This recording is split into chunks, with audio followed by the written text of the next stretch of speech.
So recently, Google launched Gemini 3, their latest and fanciest AI model, along with Antigravity, a new coding editor. So I want to put it to the test and compare it to all of the other premium AI models that are out in the market right now when it comes to building iOS apps. We're going to have three contenders in this competition. Number one is Antigravity using Gemini 3 Pro. Number two is Cursor 2.0 using their new Composer 1 model. And the third contender is going to be Claude Code with Opus 4.5. I'm going to give each agent the same set of iOS requirements and the same starting prompt. And let's see who can come up with the better iOS app. Let's get all the agents going first, and then I'll give you more details about the experiment and what they're building. All right, there they go, off to the races. So what are they building? It's a PDF scanner. If you've never heard of these apps before, it turns your iPhone camera into a document scanner so that you can take a photo of a sheet of paper. It's going to clean it up, correct the orientation, turn it into black and white, and let you export it as a PDF. Why did I choose this idea? I think it is not so simple that it makes this experiment trivial, but at the same time, it's not too complicated because after all, we are one-shotting this complete app, so it can't be too complex. But you can see these functional requirements, which I generated with AI, is that they're actually pretty detailed. It talks about the data, how many screens it should have. I also generated a set of design requirements and talks about what should be on each screen and how they should look. And then using UX Pilot, which I've talked about on this channel before, I've generated a bunch of mockups based off of the design requirements. So I gave this same set of requirements to each model.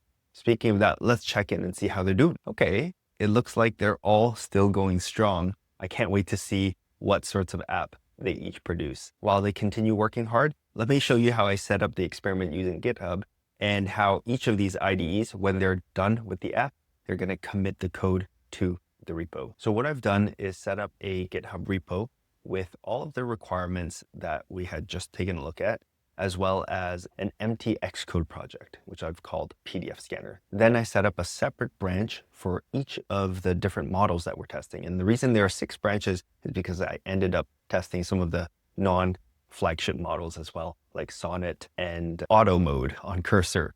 So we can talk about those at a future date. But today we're comparing Opus, Composer, and Gemini 3. So once each agent is done with coding the app, it is going to submit a pull request to this repo with the code. But along the way, I've asked it to make commits as soon as it finishes each build step so we can actually see a timeline of how things went. And how are these IDEs, Cursor, Antigravity, and Claude Code getting access to GitHub? They're using Zapier MCP. Well, at least Cursor and Claude Code is. Antigravity, we'll get to that in a second. So for those of you who haven't heard of MCP before, it essentially allows your code editor to reach out and connect to external tools, to use them. So your AI coding agent is not confined to just the code editor, but you can give it abilities and access to different tools, such as GitHub, which is what I've done here with Zapier MCP. So all you need to do is set up a new MCP server like so, and then you select which client you are giving this access to. So in this case, I've given access to Cursor, and then you add the tools you want to give it access to. So I've chosen GitHub, and then you need to switch over to the Connect tab and follow these instructions to give Cursor the ability to access all of these tools that you've listed here. And then you can do the same thing for Claude Code. This one is a little different because this one's in terminal, but all of the instructions are specific to that client. Now it brings me to why I couldn't do it for Antigravity, because it hasn't been added, but I'm sure it's just a matter of time.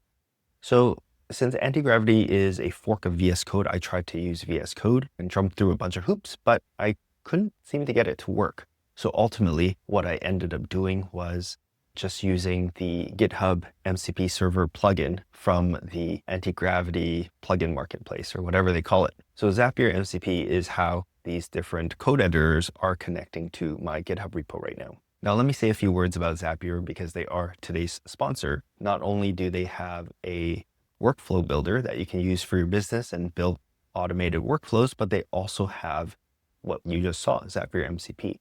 You can add additional tools. They have over 8,000 different connections, and they've been an integrations company at least since 2018 because that's when I've started using it personally. And they've really been at the forefront of AI integrations as well, enabling code editors such as Cursor, Claude Code, and Antigravity to connect to their thousands of tools and to really give those agents additional capabilities. So if you wanted to try out Zapier MCP for yourself, just follow the link in the upper right-hand corner or the link in the description, and you can actually use this for free. I've failed to tell you that. That's probably pretty important.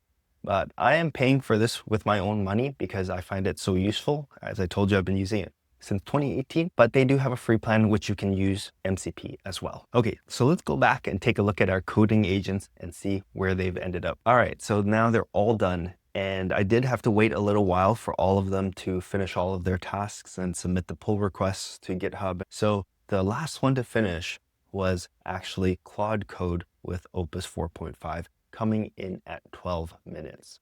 Next to finish was Antigravity at 9 minutes. So that means the first one to finish was indeed Cursor, but get this, very suspiciously finished in 3.5 minutes.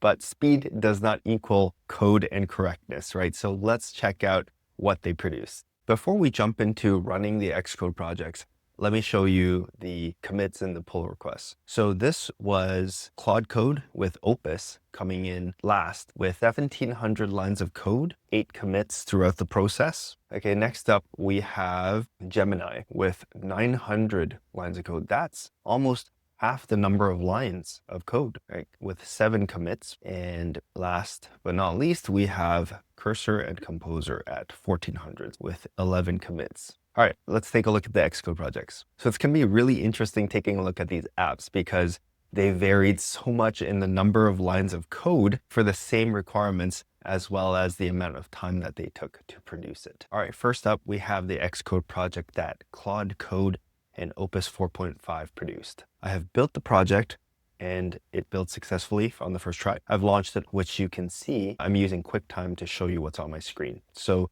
it looks pretty good so far. I haven't tapped on any buttons. So let's go ahead and tap on the blue plus button.